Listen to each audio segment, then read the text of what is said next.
Amen, may hapon sa tanan. Sanggin sugo ni pastor nga ipang-send sa mga speakers ang tema. Nakita ko ang gin-assign sa akon. Shallow faith, about pagtuo. Siguro storyanay kami sa iban yung mga leaders sa young people. Siguro hindi bagay sa ato. Okay, damo pa din sa mga pastor nga klaro man sa aton nga mas naprubahan na ila pagtuo, pero kabay pa nga ang pulong sa Diyos maging blessing sa aton sa sininga hapon. Amen. So salamat sa sininga dako nga pribiliyo. It's a blessing nga makawali sa inyo. So dito magdugay paliog tindog. Are you happy? Amen. Hebrews chapter number 11. So about faith ang aton nga topic sa siningag hapon is conquered the mountain of shallow faith. No? So, isa ka mga main nga problema sa mga young people, hapaw nga pagtuo sa Ginoo. No? So, natong tunan sa sininga hapon. Hebrews chapter 11, basahon naton verse number 8, 9, and 10. Okay, verse number 8, 9, and 10. Basahon tadi dungan, or yes, basahon na tundungan. Are you ready, amen? Basa Bible, ready? Read. By faith, Abraham, when he was called to go out into a place which he should receive for an inheritance, obeyed, and he went out, not knowing whither he went. By faith, he sojourned in the land of promise, as in a strange country, dwelling in tabernacles with Isaac and Jacob, the heirs with him of the same promise. For he looked for a city which had foundations, whose builder and maker is God. Let us pray. Labing gamhanan niya Diyos, salamat Lord sa sininga hapon, nga ginahatag mo ginusamon, nga kami Lord makahiwat, arin na kami Lord sa second night sa amon ginong Baptist Summer Youth Conference. Kabay pa Lord nga gamita ko nga instrumento maging blessing Ginoo sa tagsa-tagsa Ginoo ka tumulo labi na gid Ginoo sa mga young people subong. Kabay pa Lord nga out sa sininga mensahe nga amon pagatunan matun-an namon Ginoo nga kung paano magtubo magkaroon Ginoo sang depth Ginoo ang amon Ginoo nga pagtuo sa imo. Kabay pa Ginoo ang kabuhi ni Abraham maging challenge sa tagsa kayang people sa pagsunod Ginoo sa imo nga panawagan. Bless mo Lord ang nabilin nga himuon karon even Ginoo sa main speaker karon ay kang magapakamayo. Patawad Ginoo sa mga kasalanan, use me mightily, wala ko Ginoo may mahimo kung hindi Ginoo magpanguna Ginoo sa akon. Dalayan mo pangalan in Jesus name I pray. Amen. Okay, be seated please. Okay, so one of the reason nga ang mga young people today have a hard time making decisions sa pagsunod sa Diyos is because of shallow faith. No? Hapaw ang pagtuo sa Diyos. No? Gasimba man kada Domingo, no? Gapungko man da, tudo man mag-amen, pero wala na nalupsop ang pulong sa Diyos sa tagipusoon, naga-amen, no? Very good na. Pero wala gina-apply sa kabuhi, wala sang handom, tumanon ang pulong sa Diyos. That is why, ang pagtuo, wala nagtubo. Naging hapaw. Kangay sa isa katanom, pag hapaw, hapos mo lang gabuton. No? Amula okay sa mga pamatanon, hapos ka lang gabuton sa buluhaton sa Diyos. Subong active ka kay wala klase. No? Boring sa balay. So dito kami sa simbahan. How about ayahan kung mag-opening na ang klase? Pag nabutong kaliwat sa kalibutan, it means you have a shallow faith. Hapaw ang imo pagtuo. No, wala ka pa nagtubo sa pag-alagad sa Diyos. Shallow means having lack of depth. No? Hapaw gani, shallow. Mutsun wala nagpaidalom. Wala nang ugat ang atong pagtuo. We only know God as our personal Savior, Creator, Ruler of the universe. Pero kulang ang aton ihibalo kita mo na ni Apostle Paul sa Philippians chapter 3, that I may know Him. Kilalang kilala yan na si Kristo, pero ang handom niya, mas makilala niya pagid ang Diyos sa iya kabuhi, kung ano ang Ginoo sa iya kabuhi, para magkaroon siya sang mas maidalong nga pagtuo sa Diyos. Which is, amo na ang aton kinanglanon, young people. Hindi mo kinanglanon sang madamo nga followers. Hindi mo kinanglan sa madamo nga naga-like sa imong profile picture. Hindi mo kinanglan mag-viral. Ang kinanglan mo, madalom nga pagtuo sa Ginoo. Amen? Wala sang maidulot nga maayo kung damo ka follower. Wala sang maidulot nga maayo kung sikat ka. Pero ako gapati, dako ang mahimo sa imo kabuyang people kung ang imo pagtuo nagkaroon sang madalong nga pagpangugat. How deep our faith in Him manifests our strength and willingness to obey. No? Tamo, pag nag-surrender, kagapo, no? Nagpa-forward. Nga abudlayan ka, nga hasta ka lang nagyapon sa pulungkuan, hapawin mo pagtuo sa Diyos. Nga sila, easy lang, nakakato sila sa altar. It's because of the Word of God. Ang pagtuo nila, nagtubo sa Diyos, sa ilang pamatian. That is why easy magtuman sa Ginoo. Amen? So young people should learn how to develop their faith in God. No? Mga young people, sa God, sa cellphone, tanan niya kuti-kuti, may password na sa cellphone, sa screen, may password pagid ang Messenger. No? May password pagid ang Facebook, tanan na lang may password. Pero sa Bible, wala may namangan. That is why, ang pagtuo, hapaw. Nakuha natin? So, conquer the mountain of shallow faith. Tatlo ka bagay, kung ano ang ginhimo ni Abraham, ang gitunan natin kabuhin ni Abraham. He was the father of faith. No? Kag tunan natin kung paano niya napakita ang example sang iya pagtuo.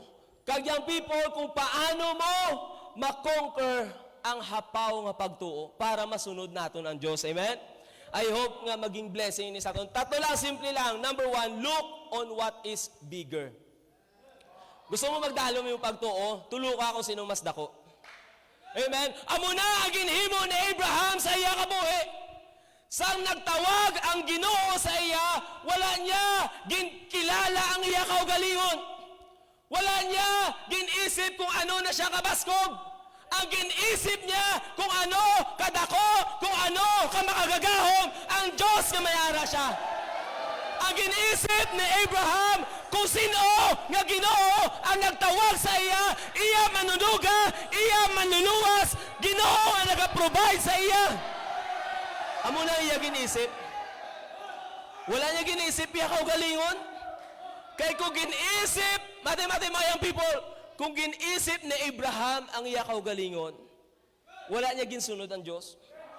Pero ginisip niya nga mas dako ang Diyos nga nagsugo sa iya.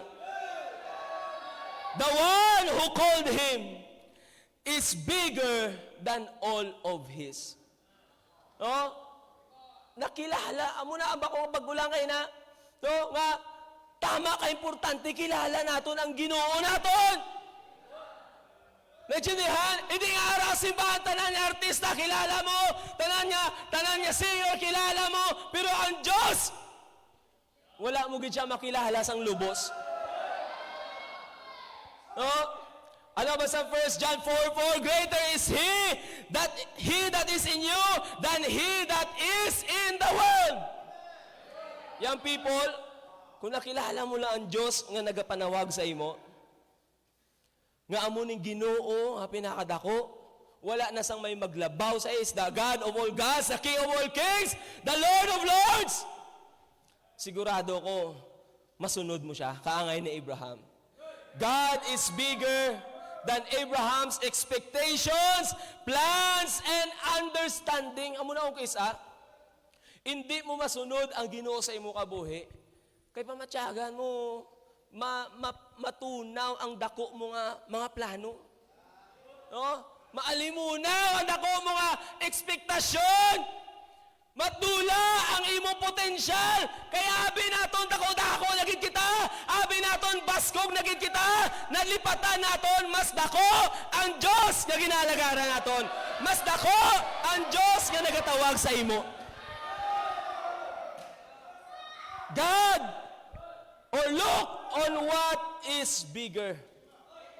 Because it produces submission.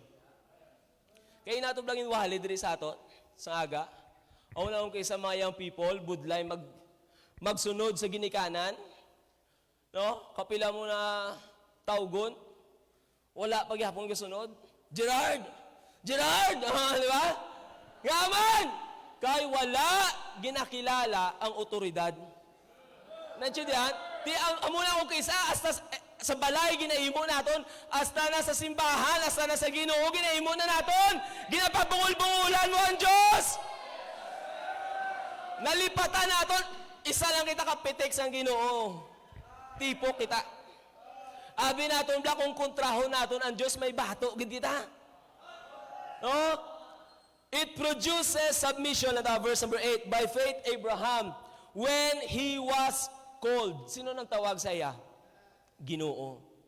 Kang sang gintawag siya sa Dios, syempre si Abraham by his faith, by faith, through his faith, kilala niya ang nagtawag sa iya, nga ang nagtawag sa iya, Ginoo, nga nag-bless sa iya, Ginoo, rason niya siya buhi, Ginoo, nga nagtuga sa iya. So one of the greatest hindrance to submission is thinking that ourselves is more than God. Abi naton dako-dako lagi kita.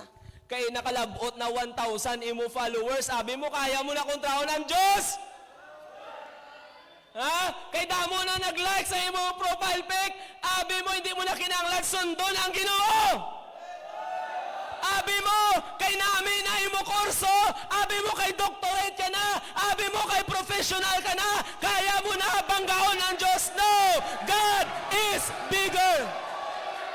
Ang Diyos nga nagatawag sa imo mas dako kaysa sa profession nga may ara ka, kaysa sa trabaho nga may ara ka, kaysa sa mga plano nga may ara ka. Natuwa niyo sa Genesis chapter 12. Amo na markahan nyo lang balik-balikan tala na nga chapter and sa Old and New. Genesis chapter 12. Verse number 4. Verse number 1, dira siya gintawag sa Diyos. Paglapot sa verse number 4, so Abram departed as the Lord had spoken unto him, and Lot went with him, and Abram was 75 years old when he departed out of Haran. Pila ni sa Abraham? 75. Pero ano ginimo na Abraham? Kikilala niya ang Diyos. He obeyed. Wala niya ginkontra ang Ginoo. Wala man lang siya nagabasa sa Ginoo, Lord, why ka ginmaluoy sa akong 75 na ko? Palakton mo pa ko? Palakton mo ko sa wilderness? Ikaw, 15 pa lang ka kinuumod ka na sa Diyos? Lord, 15 pa lang ako gani. Tawagon mo na ako, Lord, 20 pa lang ako gani. Tawagon mo na ako sa Bible school. Hindi na ako karoon ka party, hindi na ako karoon ka nightclub. Hindi na ako karoon ka pagusto lagaw.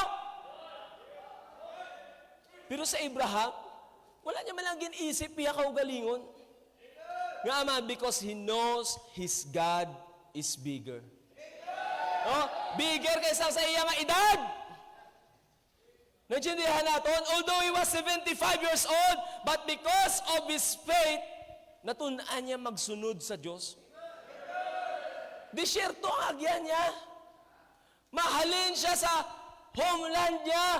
Makadto siya sa lugar na kung wala niya pa na balaan kung diin, kung hasta saan o siya malakat. But he obeyed because of his faith. It produces submission. Obedience to God knows no age. Wala ni pa. Wala ni pa bata-bata, wala ni pa tigulang-tigulang. Nadumduman ko, first time ko nga nag-forward, 7 years old pa lang ko dito sa camp sa Bagungon. Dito ko nag-forward nga isurrender ko akong kabuhi sa Diyos. Tapos dire, sang nag-Bible school na kami. So 7 years old pa lang ko, pero sa grasya galoy sa Diyos, ginkip na sang Ginoo sa ako niya panawagan.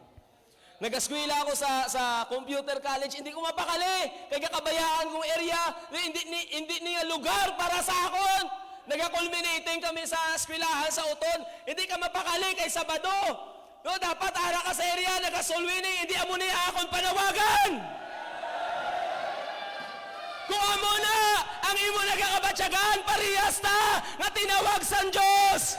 Magsunod sa panawagan sa Ginoo. It produces submission. It produces swiftness. Kada sigon. Balik na to, Hebrews 11. Verse number 8, by faith Abraham, when he was called to go out into a place which he should receive after for an inheritance, obeyed, next word, and he went out. Wala delay. Wala ba, Lord, pwede tapuson ko na akong senior high. Lord, pwede tapuson ko na akong kurso. Lord, pwede mapuli ko anay sa ginikanan ko. Lord, pwede mapuli ko anay sa amon. Magbalik ko, maalagan na ko doon sa imo. No! Alam ba sa Bible? Obeyed, and he went out. Nga man, nagtubo ang pagtuo ni Abraham sa iyang Ginoo. Our faith in God produces swiftness. Kaya sa mga apostles, sa gintawag sila sa Diyos, gintawag sila sa Ginoo, ikaw be, gapanainahay kada sang imo lambat, tapos naglabay, may naglabay sa imo, follow me, and I will make you fishers of men. Ano ba sa Bible? They left immediately. Natuma nila din ang Diyos because they already knew Jesus. Kilala na nila ang Diyos, nagtubo na nila pagtuo sa Ginoo. Amo na mabudlay, magsurrender, gagapanghawid ka sa imong pulungkuhan, gapanghawid ka sa imong ubod because you don't know God. Wala nagtubo ay mo pagtuo mo na, i-pray mo sa Diyos, Lord, patubuha ang akong pagtuo sa imo. Learn from God's Word. Learn sa mga preachers. Learn sa ilang kabuhi para magtubo ang atong pagtuo. Ang pamangkot, mga young people, sino si Jesus sa imo? Nabatian mo man ayan iya panawagan? Ha? Kung nabatian mo iya panawagan, pabaskugahin mo pagtuo para masunod mo siya. The timing of our obedience manifests our view of the one who commands. Bako kayo na, pag imo ginikanan, hindi abalo magrespeto yung people, kapila ka pasuguon bago ka magsunod. No? Pero miga mo ba, ne? Paliugon ka mapalod, lumpatan mo gid sa bintana, biskan kagabiho na. No? Daganon mo gid, biskan lagson ka kaido. Ha? Para lang masunod mo. Pero sa Ginoo, grabe mo pang hawid. No? Hindi mo kaya lumpaton ang bintana para lang masunod mo ang Diyos.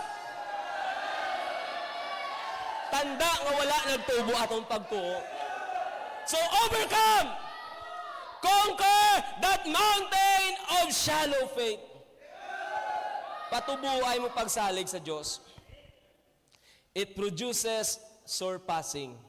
It produces submission, swiftness, and surpassing. Verse 8 sa gyapon. Last phrase. Ito. Obeyed, and he went out, not knowing whither he went. Ano ayan ka, kagrabe nga pagtuo. Ikaw bisuguon ka. Mababi ang Ginoo. Kit! Gwa ka! mabasikit. Then Lord, basta gwa ka, maglakat ka, pilakadlaw Lord, basta lakat ka lang. Amo na ang natabo kay Abraham. Ano ba sa Bible? Not knowing whither he went. Ha? Wala siya kabalo. Kung diin siya pakadto, wala siya kabalo kung ano kalawig sang iya lalakton, pero ang nasa isip niya, sundon ko ang Diyos. Mati, mga people, amo man na sa imo, mag-forward ka diri, wala ka kabalo kung anong pwede matabo sa imo. Ang importante, ginsunod mo ang Diyos sa imo kabuhi.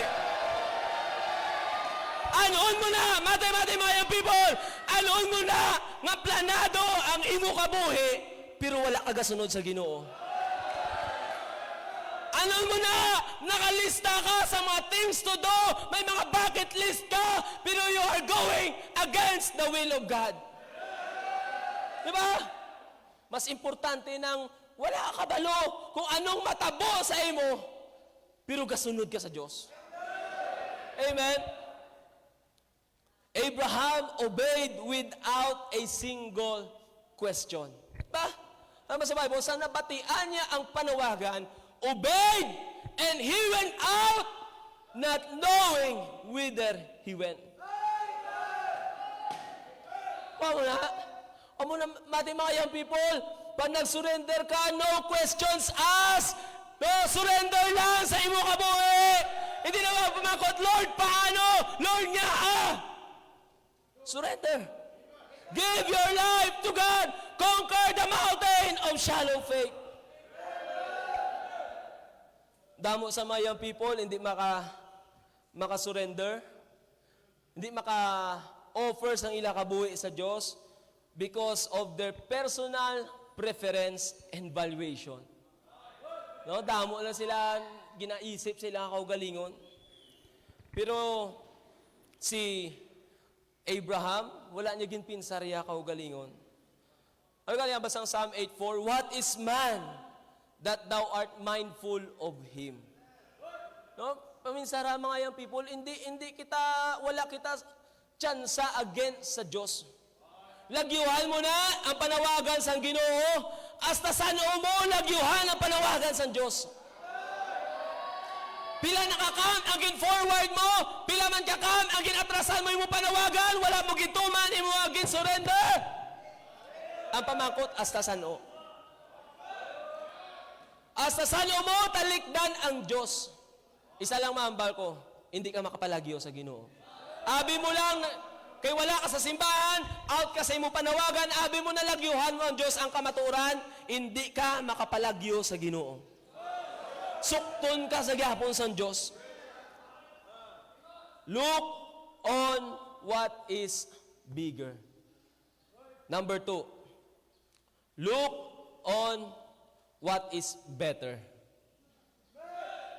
Si Abraham, abi nyo, tama lang ka simple, nagsunod lang tayo si Abraham. No.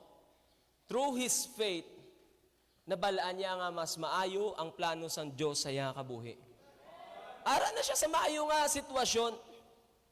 Ito, verse number 8 anay. By faith, Abraham, when he was called to go out into a place which he should after receive for an inheritance. Okay? Tagaan siya sang Diyos, ginpromisahan siya sang Diyos, an inheritance. Inheritance during Bible times is very important. Tamo away sila gani, conquer sila. No? Ang story na about kay Caleb, no? Ang aton nga team about kay Caleb, conquer niya ang Mount Hebron. No? Para lang sa iya nga inheritance. Amo na ka-importante sang inheritance sa ila sang una. So sang nabatian ni Abraham nga may inheritance nga ihatag ang Diyos sa iya, dito niya napinsaran mas maayo ni. Nakuha naton? That is why he obeyed God. Amen? Papalood na kayang people, obeying God's call in the ministry is the highest calling. Is obeying the highest calling, pinaka-importante. Even in Genesis 14, makita mo da sa nagkontrahanay si Abraham kag ang mga lima ka hari kag ginoferan siya sang king of Sodom sang mga regalo ang niya, I will take nothing from Sodom, hindi ko yan magkuha, biskan gamay lang, biskan iya lang nakasapatos, biskan takong lang nakasapatos, hindi ko na pagkuhaon. Nga man, ang blessing sang Diyos sa akon sa punta mas maayo. Oh? Dito. It is better than his power.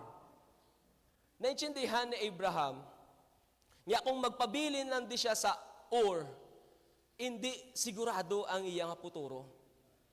Naintindihan naton? Pero lang tawab lang promise ang Diyos ay kung basahon mo na, for the sake of time, di natin pagbuksan, pero lang tawan nyo lang karon. Genesis chapter 12, verse 1, 2, 3, puro na, I will make thy name great. I will make thee a great nation. Which is a sure promise. Nakilala niya ang gahom sa Diyos. Nakilala niya ang promesa sa Diyos mas maayo kaysa sa iya nga futuro. Mati mga young people, ang promesa sa Diyos, kung ikaw magsunod sa iya, mas maayo kaysa sa planado mo nga kabuhi. Oh, hindi ka mag-isip, kay nami imo kurso, nami imo uniform, na degree holder ka, master degree holder ka. No, nami ka na. No! The best sa gyapon ang magsunod ka sa plano sa Diyos. Amen. It is better than his power. It was a promise of a great nation and a great name. These promises, pati mga young people, are better than offers of your rich relatives. Ikalabanan, hindi naton masunod ang panawagan sa Diyos. Kay may promisa, habi si tita sa akon. Paskwilahan ko, habi ni tito. Ano man na, mati mga young people, ano man na, kasurebol, sang promisa sa mga katiyuan mo, katiyaan mo, mas sureball ang promisa sa Diyos. God's promises are better. It was better than his possession. It was better than his power. It was better than his possession. Kung lang taon mo sa verse chapter 12, panaog, siguro mga 5, 6, 7, ginabad na sa Bible, and he took all his substance and soul. Butsalingon, damo na siya servants, damo na siya kasapatan. Ano ang klase utok na Abraham, no? Amo na iya pagtuo. Manggarano na siya, wala pa siya matawag sa Diyos, manggarano na siya kadaan. May substance na siya eh. Which is amo ni ang balasihan sang manggad sa una. Pag damo ka sapat, damo ka servant. Kag amo na ang ginlista sa Bible. Ginpalista, niya ginkuha niya upod sa iya ang iya kasapatan, kag ang mga servants niya, souls. Bigaten niya sa iya, under sa iya. Subot sila yun, wala pa siya matawag sa Diyos, magkarano na siya kadaan. Nako ha? Pero lang tawa bala. Ano nga pagkasi pagtuo may ara siya, nga sa ginabalan siya sa Diyos, lakat ka Abraham, dalaan tanan mo agamit, maglakat ka kay may lugar ko nga ihatag sa imo. Settled na siya sa Ur. Settled na iya panimalay. Pwede na siya mapatay, hindi siya magtrabaho. Pero ano gini mo niya? He obeyed God. It was better than his possession. Maybe, mati young people, sa imo balay subong tawhay ka, provided ang imo tuition fee, damo kabayo, na may imo cellphone, pero pamati, God's calling is better. Ang panawagan sa Diyos, ang promisa sa Diyos, mas maayo kaysa sa mga gamit niya may ara ka. No? Ito abla, sa Ur, kung natawon mo ang Ur, city. City siya. Sa manners and custom, pag city ang lugar during Bible times, second story ang balay. Kag amo na ang palatandaan nga manggaranon ang ina nga panimalay. Amo na ang ila pangabuhi sa Ur. Pero lang tawangan ba sa Bible sa Hebrews 11, dwelling in tabernacles. No? Makakon mo na. Nga man, nga nakaya niya magsunod sa Ginoo, bayaan niya iya balay. Baylo niya sa tent because na-realize niya that the calling of God is better. Matayang people, ikaw ang ginatawag sa Diyos sa full-time ministry, mag-Bible school, maybe sa imo balay naka-foam ka, maybe sa imo balay naka-aircon ka, diri sa Bible school, mas mayo naka-tiles ka, nakakahoy ka, kakabutang mo lang sang habon mo, may nakuot sa piyak na CR. Kakabaka mo lang sa toothpaste, pero naabrihan na sa iban. But God's calling is better. Mas maayo. Maybe tawhay mo ka buhay, pagbugtaw mo, handa ng tanan niya pagkaon. Pero kung tinawagan sa Diyos, ang pagsunod sa panawagan sa Ginoo, ang mas maayo. It was better than His present. Present sa iya nga kalagayan. As of the moment, ato ita sa Genesis 12. Balik na lang ita to Genesis chapter 12. Nantaon naton kung paano ni naton makita ang better nga blessing sa Diyos. Genesis chapter 12 verse number 1. Now the Lord said unto Abraham, get thee out of thy country, from thy kindred, and from thy father's house, unto a land that I will show thee. And I will make of thee a great nation. Di ba mo na yung unang promise? Anami, He will make Abraham a great nation. And I will bless thee, and make thy name great, and thou shalt be a blessing. And I will bless them that bless thee, and curse him that curseth thee. And in thee shall all families of the earth be blessed. Makakon mo na. Pero ang verse number 2 and verse number 3, hindi ni matabo. Kung hindi matabo ang verse number 1, unto a land that I will show thee. Tutob hindi malabot ni Abraham. No? Ang land of promise, hindi niya ni makita ang blessing. Matay mayang people, tutob, hindi ka makalabot sa altar. Tutob, hindi ka maka-enroll sa Bible school. Tutob, hindi ka mag-decide, mag-surrender sa imong kabuhi sa Diyos. Hindi mo makita ang blessings ng Diyos. Ti ano gamiton ko, sir? Pagtuo, padakuha ang imo pagtuo sa Diyos. Isalig sa Ginoo, Lord, pag nagsunod ko sa imo, sigurado ang blessing ang may ara ko. Look on what is bigger.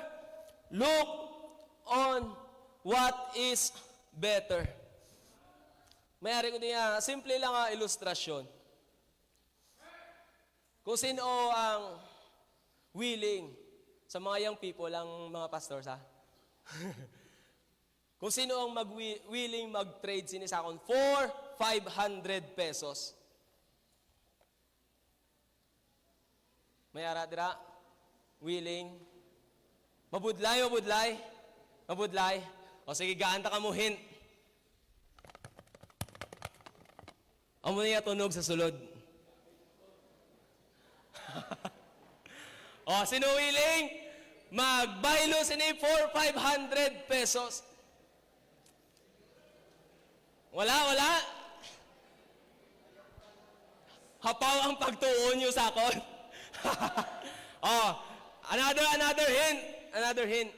Color blue ni siya. Color blue. Alright. Ano na nukot ka na sa ila? Sige. Butan din ba? Di mo 500. Sige. Buksi pakita sa ila. No, ano-unod.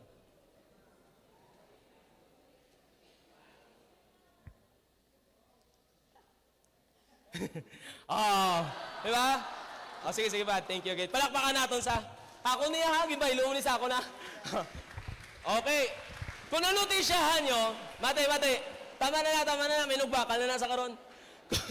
Kung nanutisyahan nyo, pagpakita ko nya asang box nga to, no? Duda ka ano nung sunod, do tumbler to kayo nang ginano nato, no? Tumbler man na nang unod ya. Tapos 500 ged. Pero sa patunog ko na, medyo nagkaroon ka na sang hint. Ano ba mo, Brad? Yabis ang motor.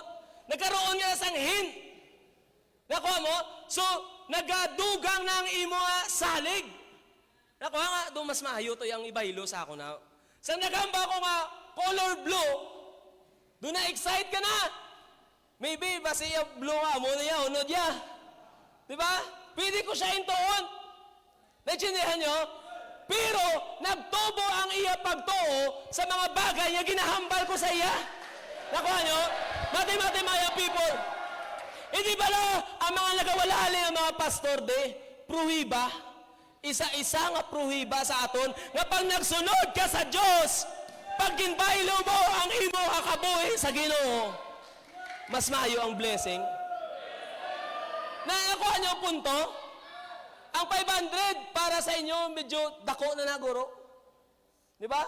Bakal mo pa na pansit kanton. Pero why na dumadula ta niya 500. Amo na mahal ang 500, budlay ibaylo. Amo man ang imo kabuhi. Do ka budlay ibaylo. Pero look on what is better. Lantawa, kung diin maging maayo ang imo kabuhi.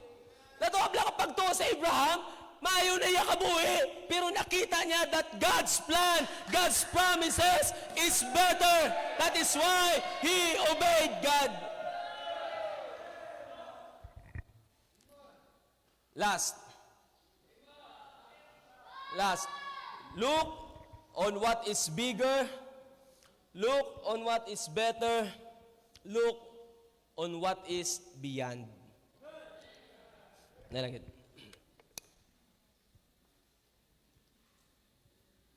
Look on what is beyond. Balik na to sa Hebrews.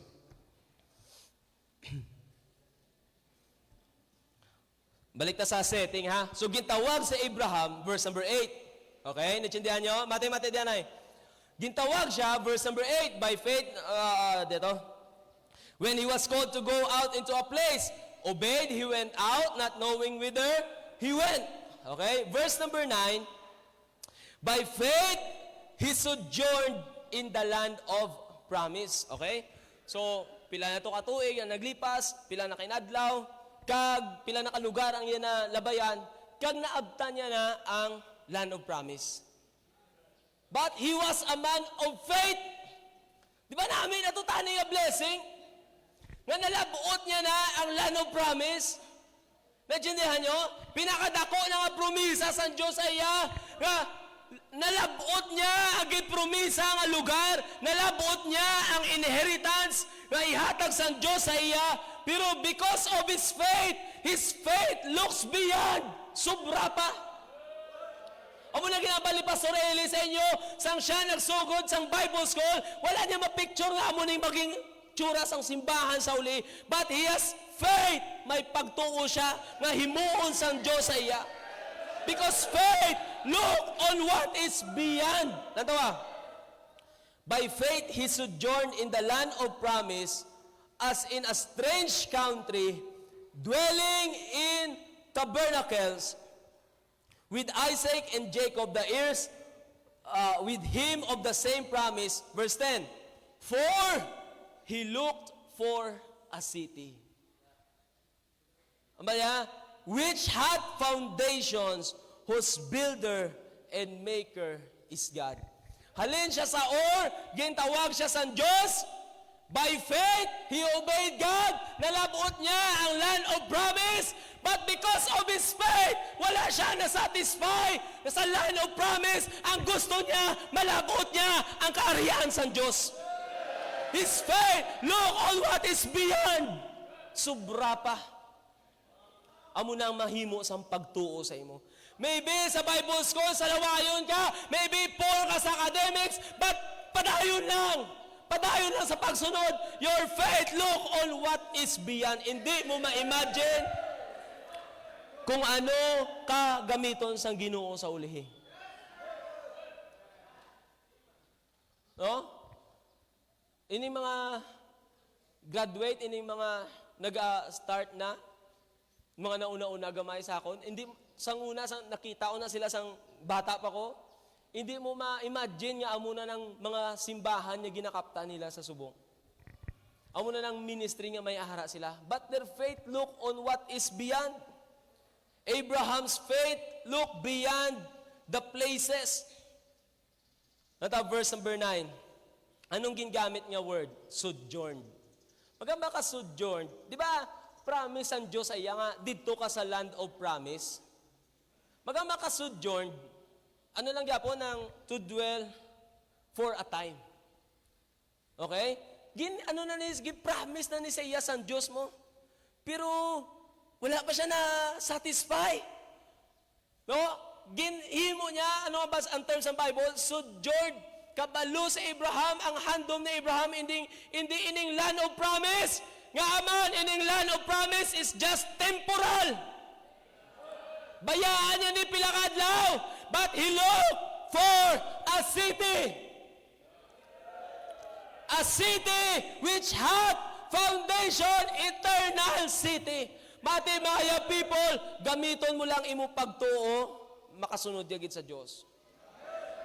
Baylo mo ang imo nga pag-alaga sa Diyos, sa mga material, sa cellphone, sa relasyon nga may ara ka. Nga ginaselebrate subong ang Mansari. So una, why na Mansari mo? Anniversary niya sa una. Subong niya, Mansari na. Nga man, kaya ang mga relasyon subong, makakita lang mas gwapa kaysa sa migay, dito naman siya. O hindi kayo na magpating, ikaw ang pinakagwapa para sa iya. Ginahinto ka.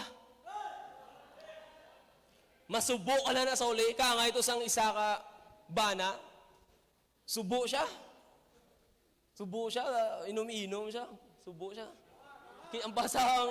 Hambal sang migo ya. Meg!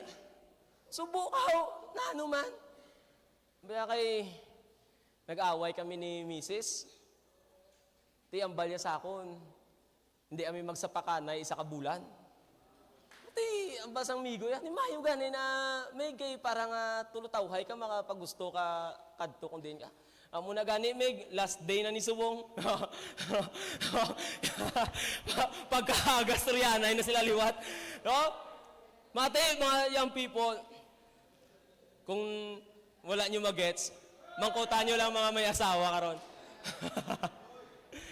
Beyond all places na daw. Tabernacles ang ginmarka sang writer. Okay? Sang iya temporary. Tabernacles, but silingon tent lang. Naintindihan nyo? Versus, ano ba sa Bible? For he looked for a city. Ano ginamit niya? Pagtuo. Naintindihan? Maybe, dire kung sundon mo ang panawagan sa Diyos, mabudlayan ka. But you are looking at something na may kasiguraduhan. No? Nagatrabaho ka sa bagay nga may eternal na value. Inatrabaho mo nga obra ka para sa temporal, madulot na. Madula na. Pero ang pagsunod mo sa Diyos has eternal value. Ano ba niya? Ang tabernacles are man-made. Bata ba sa Bible, he looks for a city whose builder and maker is God. May binami mo kabuhi, pero sino nagplano-plano sina? Basi ikaw lang?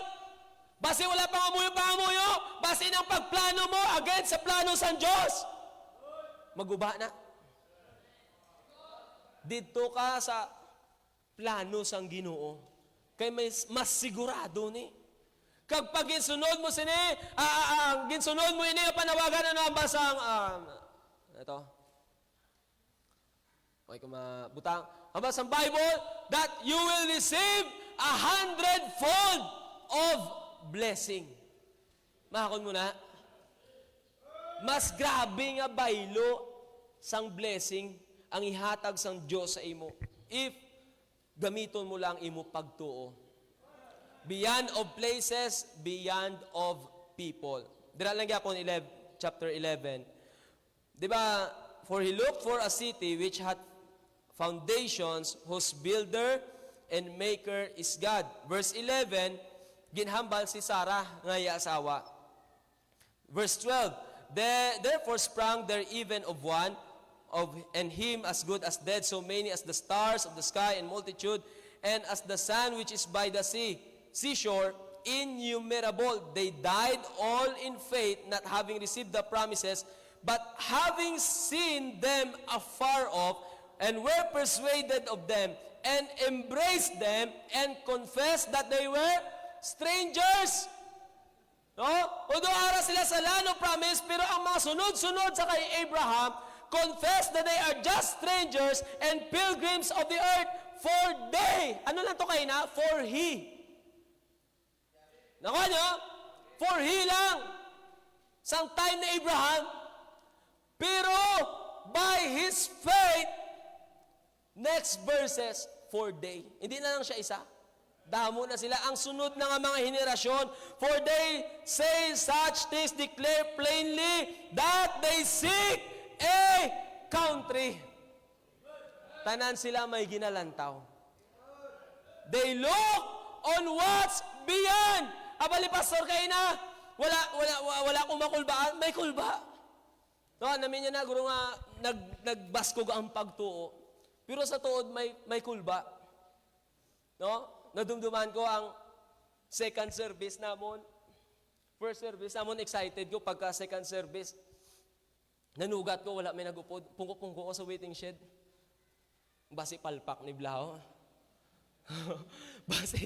basi nagsala ko bala sang move. Ginhimo na ako. Pray ko sa Diyos, Lord, buligi kami. Hindi namon mahimo kung wala ka patubuha amon pagtuo sa imo, ikaw magka-bless. Pag insunod ko namon, i-bless mo na yung ministry. Pagbalik na ako, ang bisita namon sang first Sunday, sila ang nagdala sang bisita sinang second Sunday. No? Nakuha niyong punto, nga nagkaroon ako by the grace of God sa pagtuo nga magsunod sa Diyos. Bangod nakita ko na sa mga pastoran, nakita ko na kay Pastor Eli, nakita ko sa mga nauna nga pastor nga nagawalali dira. Eh kung makita yun sa akon by the grace of God, have faith nga someday matabo ina sa imo. Look on what is beyond. Natay mga people, hindi ka lang magtulong sang imo kabuhi, subong. Pinsara ang nasa unahan. Naintindihan? Maybe mabudlay, pero amo nang pinsaron mo nga nagasunod ka sa Diyos, for it was bigger, it was better. Mas maayo, have a great faith for God. Enough na sa aton nga hapaw nga pagtuo. Yang people, patubuay mo pagtuo sa Diyos. Patubuay mo pagsalig, magsunod ka sa Ginoo. Hindi pagpaminsaray mo mga planado nga kabuhi. Hindi pagpaminsara ang mga promise ng tao. Ang promise ng tao pwede mag-fail.